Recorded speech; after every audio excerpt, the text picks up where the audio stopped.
Oh, that's a bite. I'm back. Got him. I got him. I got him. Fish on. Fish on. I got him this time. Right back in the same spot. What's up, guys? Welcome back to another video. Today we're traveling north to go try and find some king salmon. So this year, for the kayak anglers especially, has been pretty bad in terms of salmon fishing. So today I'm on a little bit of a journey. It's probably gonna be a little longer video than normal. At least I hope so, if we can catch something. But anyways, I've made a quick stop here. If you can see behind me right there, that's the Golden Gate Bridge in San Francisco. So if you're not familiar with the area, that is the opening from the San Francisco Bay into the Pacific Ocean. So a lot of different cargo ships and fishing boats and everything go underneath that bridge, as well as most of the king salmon that we catch in the Bay Area. A lot of them are going back up the rivers right through here. So thought this would be a cool place to start the video because we're trying to catch salmon. So hopefully we're intercepting them before they reach this little bridge right here. So anyways, gonna be a fun little journey. I don't really have a plan. I kind of have a plan, but it might be changing as the video goes along. So anyways, enjoy the ride.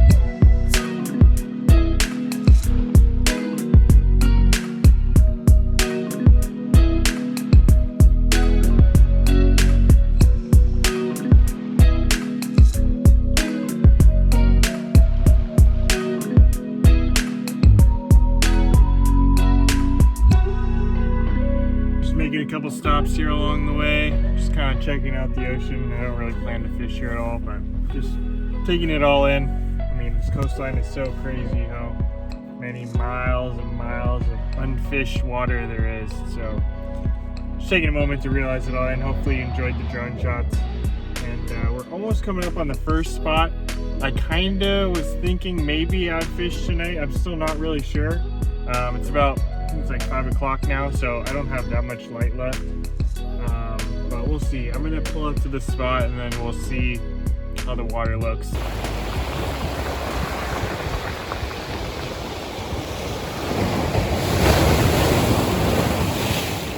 Made it to the spot. I didn't go fishing this evening. I didn't get here till about 6 o'clock, and the launch was a little sketchy, so I thought it was gonna take too much time. I just want to make sure tomorrow we put in a good solid full day's effort. So gonna tap a few rigs, just kind of get things ready for the morning so we don't have to, rush too much in the morning. We're gonna get up bright and early, gonna launch before the sun rises, and hopefully get some, we're going for salmon, but hopefully get something out there.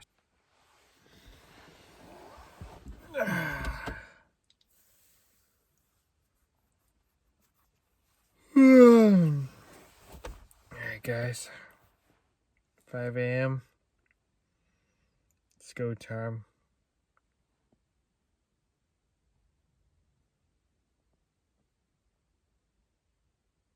Better be some salmon out there. Alright guys, well, I didn't find much bait this morning, so I'm going to start off trolling this watermelon apex. And actually, this is kind of what I recommend to people if they're just starting out salmon trolling. This is the easiest thing to use. You don't need to worry about rebaiting or like making sure there's bait on your stuff, make sure it's rolling right. You just kind of tie this on and put it out there, and it works. I mean, there's a lot of different colors. I like to use the watermelon one. This is like the most popular one. I think some people like to use the cop car, which is a little more natural color, but I don't know, this one works well for me. You can see it's kind of beat up already because I've caught plenty of fish on this exact lure already. But anyways, let me start trolling here and show you how this setup works. So I have a little mini downrigger on my kayak. If you're familiar with boat fishing, most boats, if you're salmon trolling, have a big boy downrigger, but that won't fit on a kayak, so we have a little mini one. I have a 4-pound ball on here, so I can't troll super deep, but I can get down. Probably max I'd say is like 40 to 50. More than that is really tough. So anyways, first thing, I want to let my crippled anchovy back, I don't know, maybe about 20 to 30 feet. And then I grab the line like so. And then the downrigger has this little clip that's attached to the ball. Little clip right there. And then I just thread the line right into that clip. And then drop that in. And so what that does is that's gonna hold my line and then my lure behind it right at a certain depth. So every turn on this downrigger, 1, 2, 3, that's 3 feet. So every turn is 1 foot. So if I just drop this down, let's see, how far do I want to go? We'll start at 30 feet. 30 is like a good depth for most places when it comes to salmon. And that's it. So then once a fish hits it, boom, it'll get that lure and pull on the line, and that pull will pull it out of that clip, and then you just crank the downrigger up on its own, fight the fish on its own on the rod. And to me, this is my favorite way to target salmon. There's a few other ways you can do it. You can use divers, you can use a sinker release, but this, if I had a choice, this is always the way that I would choose to do it. So anyways, that's in. Now we're trolling. All right, you watch that rod tip, see it start bouncing, then we know there's a fish on. Hopefully it's a big one. See that? That's what a bite looks like. Something like that. That's what we want to see. Marking some fish here too, so I don't know if they're salmon, but it's a good chance that they are, right in the middle of the water column.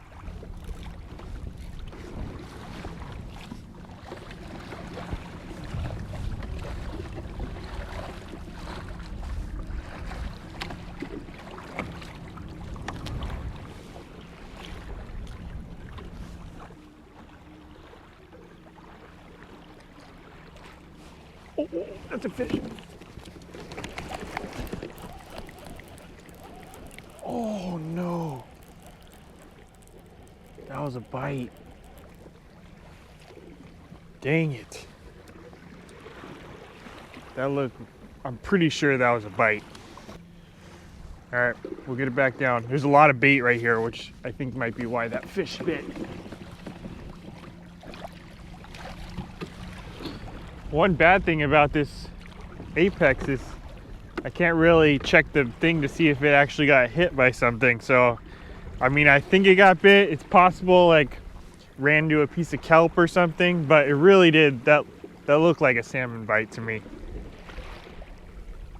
All right, so this is a cable baiter. So really it's just a string of line. I mean, you can put a flasher on this too. I don't have a flasher, but I got my swivel there. The swivel is really important. You need that to prevent line twists.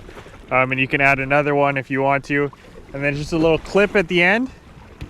And all you do with this clip is just open it up, and take your actual cable baiter. This is a Fisherman's Life cable baiter. I'll show you how to rig this in a second. If I catch something on it, then I'll show you how to rig it. And you just clip that in, just like that. And to me, that's like the most natural you can get, which is why I have the most confidence in this now. Honestly, I never used a cable baiter before this year, but I started using them at the beginning of this salmon season. And I don't know, it's just given me the best results so far this year, and I've got a lot of confidence in it now. So anyways, we're gonna do the same setup here with the downrigger. I'm gonna get back down to that same depth. I think I got that first bite around 30 feet or so. So we're gonna go back down to that and go from there. See if we can hook us a salmon. I think I had a bite on the Apex, not really sure, but let's see if we can get him on the cable baiter.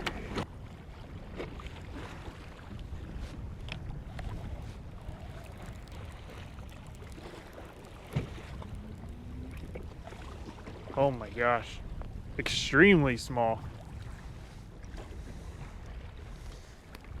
I guess no skunk, little blue rockfish, but that's not what we want there.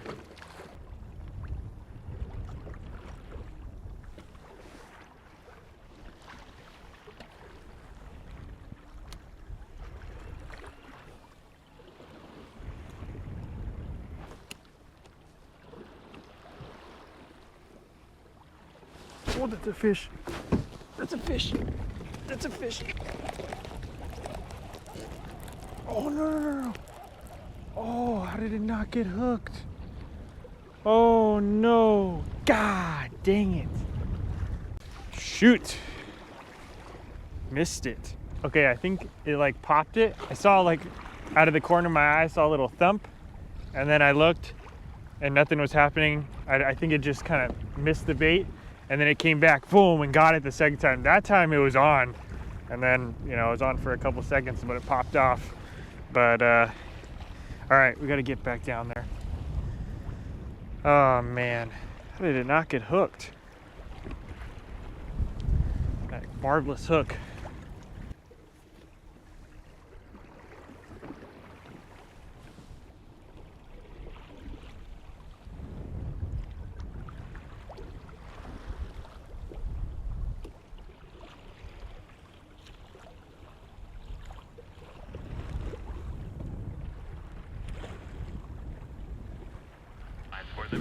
Oh, that's a bite. Come back.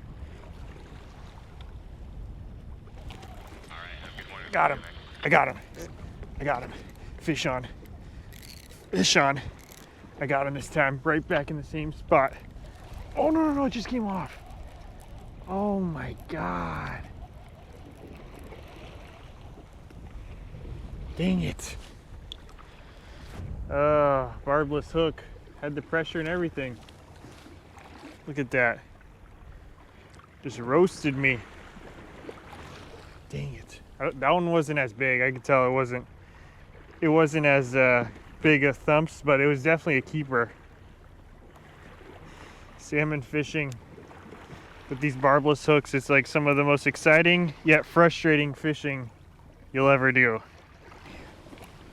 All right, do it again.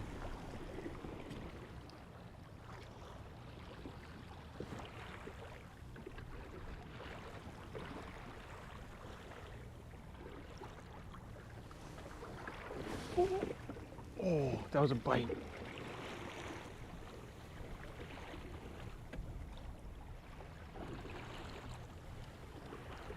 Dang it. 100% that was a bite. Just leaving it there for a little bit, see if it'll come back, but I don't think so. I think he probably stripped that bait right off. All right, guys, well, that's gonna wrap it up for today. Unfortunately, I wasn't able to land that salmon that I came out here for, but I did hook a couple, but unfortunately, barbless hook, that's just how it goes. I mean, at least one was hooked good. I even, you know, I was fighting it for a little bit. The other one was on for maybe a couple seconds. By the time I picked up the rod, it was off. And then I had two others that I think just like one pump, just like a fish swiping at the bait and never got hooked. So, I mean, there was definitely fish out there, but that's just how it goes. The frustrating part is, if you had a barbed hook, I probably would have been going home with at least one and potentially even a limit. So, you know, that's just how it goes. That's why salmon fishing, that's the way it is. Once you catch one, you know you really defied the odds. So anyways, thank you guys for watching this little adventure. Not going home with any fish, but it was still a fun time out here on the California coast. Anytime you can get out here on a kayak, it's fun, and then if you can get on some fish, man, it's even better. So fun time out here. I'll be back. I'll definitely be back. So I wanted to stay out there longer, but honestly, I only have so much battery power, don't really want to risk it. I could probably last another hour or two, but I don't want to push it, especially when I'm out here by myself. And then two, as you can tell, the wind is getting progressively stronger and stronger. So just the combination of those two, feeling like it's probably better that I don't push it. So anyways, that's why I'm heading in now. I think the fish are still out there, still biting. I saw some boats picking them off as I was heading off the salmon grounds, which was extremely tempting to stay out there, but that's just how it goes. We'll get them next time, but appreciate you guys' view. Thank you guys for watching, and we'll see you on the next adventure.